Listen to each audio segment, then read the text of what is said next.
ابراہیم علیہ السلام کا چہرہ دیکھ کر کے کہتا ہے اے ابراہیم میں یہ تو نہیں کر سکتا ہوں۔ ابراہیم علیہ السلام نے فرمایا تھا اے نمرود لئن سن لے، اگر تو سورج کو پچھم سے نہیں نکال سکتا ہے تو میرا خدا نہیں ہو سکتا ہے۔ میرا خدا تو وہ ہے جو سورج کو پورب سے نکال کے پچھم میں ڈبو دیتا ہے۔ سبحان اللہ۔ حضرت ابراہیم علیہ الصلوۃ والتسلیم لوگوں کو سمجھا رہے، اللہ رب العزت کی عبادت کرنے کے لوگوں کو بتا رہے۔ پورے شہر میں یہ خبر پہنچ چکی ہے کہ ایک ایسا بچہ ہے جو ہمارے بتوں کی تکذیب کرتا ہے، ان کو برا بھلا کہتا ہے۔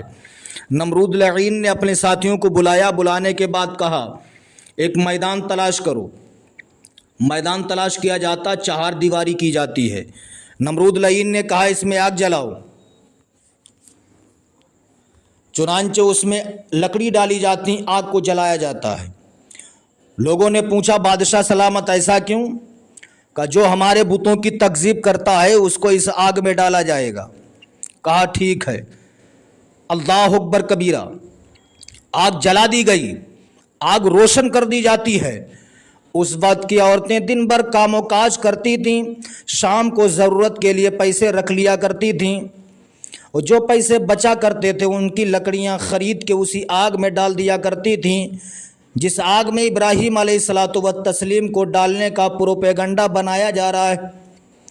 کتابوں میں لکھا ہے وہ آگ اتنی بھیانک جلنے لگی، اتنی بھیانک جلنے لگی کہ اس آگ کے شعلے آسمان سے باتیں کرنے لگے۔ اتنی بھیانک آگ کہ اس آگ کے اوپر سے اگر کوئی پرندہ نکلتا تھا تو جل جاتا تھا۔ اتنی بھیانک آگ۔ اسی آگ میں ابراہیم علیہ السلام کو ڈالنے کا پروپیگنڈا ہو چکا ہے۔ ایک منجنیق کو تیار کیا جاتا ہے، ایک گوفن کو بنایا جاتا، اسی منجنیق میں اللہ کے پیغمبر حضرت ابراہیم علیہ السلام کو بٹھا دیا جاتا ہے۔ حضرت ابراہیم علیہ السلام کو اسی آگ میں بٹھا دیا جاتا ہے۔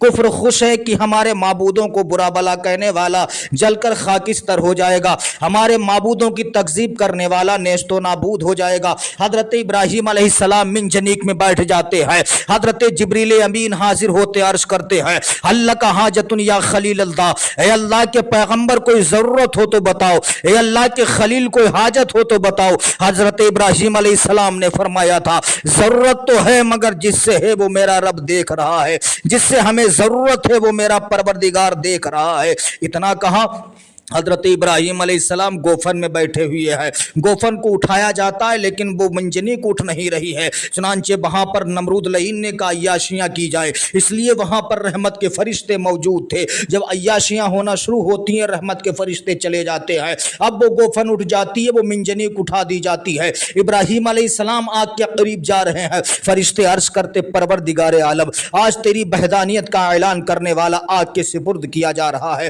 اے مولا اپنے چاہنے والے کو آگ سے بچا لے۔ رب نے ارشاد فرمایا فرشتوں گھبراؤ مت، جو میں جانتا ہوں وہ تم نہیں جانتے ہو۔ حضرت ابراہیم علیہ الصلوۃ والتسلیم اسی آگ میں جاتے ہیں۔ جب آگ کے قریب پہنچتے ہیں رب نے آگ کو حکم دیا یا نار کونی بردا وسلاما علی ابراہیم، اے آگ تو ابراہیم علیہ السلام پر ٹھنڈی سلامتی والی بن جا۔ اللہ نے آگ کو حکم دیا، آگ فوراً ٹھنڈی ہو جاتی ہے۔ اللہ کے پیغمبر حضرت ابراہیم علیہ السلام اسی آگ میں جاتے ہیں۔ آگ نے آپ کے جسم کو جلایا نہیں ہے، آگ کے انگاروں سے آپ کھیل رہے ہیں، جو بھی آگ کا انگارہ آپ پکڑ رہے ہیں آپ کے دشت مبارک میں وہ آگ کا انگارہ پھول بن جاتا ہے۔ یہ منظر نمرود لعین کی لڑکی چھت کے اوپر کھڑی تھی جس کا نام رغفہ ہے، وہ لڑکی چھت کے اوپر سے منظر اپنی آنکھوں سے دیکھ رہی ہے کہ ابراہیم علیہ السلام آگ میں جل نہیں رہے ہیں بلکہ آگ کے انگاروں سے کھیل رہے ہیں۔ وہ چھت کے اوپر کھڑی ہو کر کے منظر دیکھ رہی تھی، وہیں سے کہہ رہی ہے اے ابراہیم کیا میں بھی آگ میں آ جاؤں، آگ مجھے نہیں جلائے گی؟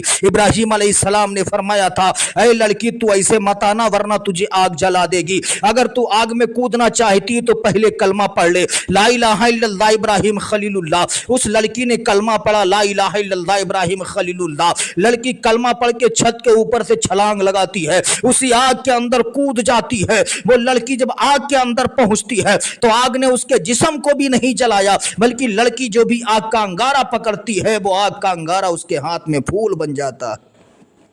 سبحان اللہ۔ یہ ہے اللہ کے پیغمبر حضرت ابراہیم علیہ الصلوۃ والتسلیم۔ تو اس لیے اسلامی بھائیوں اللہ کی ذات پہ بھروسہ رکھو، اللہ ہر حال میں مدد کرے گا۔ اچھا ایک بات بتاؤ، حضرت ابراہیم علیہ السلام اس آگ میں معلوم کتنے دن رہے؟ 40 دنوں تک اس آگ میں رہتے ہیں، لیکن آگ نے آپ کے جسم کو جلایا نہیں تھا، آپ آگ کے انگاروں سے کھیلتے رہے۔ ابراہیم علیہ السلام کی بارگاہ میں اس وقت حضرت جبریل امین گئے تھے، کہا تھا حل لک حاجۃ یا خلیل اللہ، اے اللہ کے خلیل اگر کوئی ضرورت ہو تو بتاؤ، اگر کوئی حاجت ہو تو بتاؤ۔ حضرت ابراہیم علیہ السلام نے اس وقت مدد نہیں مانگی تھی، ابراہیم علیہ السلام چاہتے تو مدد مانگ لیتے۔ جبریل امین نے کہا تھا ابراہیم مدد مانگنا چاہو تو مانگ لو۔ فرشتوں نے کہا تھا ابراہیم تم حکم دے دو، ہم اتنی بارش کر دیں آگ ابھی ٹھنڈی ہو جائے گی۔ فرشتوں نے کہا تھا ابراہیم تم حکم دے دو، ابھی ہم ایسی آندھی چلائیں کہ آگ اڑ جائے گی۔ ابراہیم علیہ السلام نے فرمایا تھا مجھے ضرورت تو ہے، لیکن جس رب سے وہ میرا پروردگار عالم دیکھ رہا ہے، وہ میرا رب جان رہا ہے، جانتا ہے وہ میرا رب جلیل آگ میں پڑتا ہے، اب اس کا خلیل مدد نہیں مانگا تھا۔ ابراہیم علیہ السلام آگ میں گئے تھے، آپ نے مدد کیوں نہیں مانگی تھی؟ آپ نے مدد اس لیے نہیں مانگی تھی کہ آپ کی ابھی شادی نہیں ہوئی تھی، آپ جانتے تھے کہ میری پیشانی میں جو نور محمدی ہے، اس نور محمدی کے ہوتے ہوئے آگ مجھے جلا دے، آگ کے اندر اتنی ہمت نہیں ہے۔ دوزخ میں میں تو کیا میرا سایہ نہ جائے گا، دوزخ میں میں تو کیا میرا سایہ نہ جائے گا، کیونکہ رسول پاک سے دیکھا نہ جائے گا، جنت میں وہ رسول ہمارا نہ جائے گا جب تک کہ ہر ایک امتی بخشا نہ جائے گا۔ اس لیے